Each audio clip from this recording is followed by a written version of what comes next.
गत काली गोटे पवित्र दिन घोष यात्रा दिन आमर प्रिय नेता आम दलर सभापति श्री नवीन पट्टनायक जी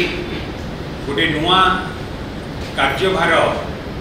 मीडिया मैनेजमेंट क्षेत्र में आम देती सहित भी संतृप्त बाबू जहाँ कि आमर नवीन बाबूंकर पॉलिटिकल सेक्रेटरी भाव में दायित्व देते सहित नेशनल स्पोक्स पर्सन एवं स्टेट स्पोक्स पर्सन भाव में कमिटी डिक्लेयर एवं पीआरओ भाव में सुकांत बाबू को भी दायित्व दि जाएगी। मीडिया सेल गठन करा जो कि लेनिन बाबू भी अच्छा, प्रियव्रत बाबू अच्छा,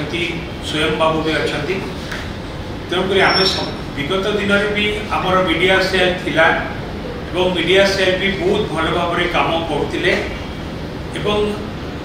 ये जो मीडिया सेल एवं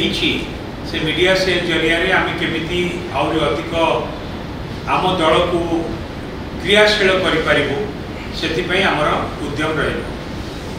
एवं सबुबले उद्यम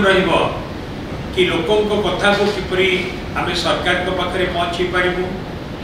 लोकों स्वार्थ पर आम लड़ी पारू। जो काम आम गत 24 वर्ष भितर कर आसुलु लोकों स्वार्थ पाई, लोकों सुविधा पाई, लोकों पाई से लड़ाई आम तो जारी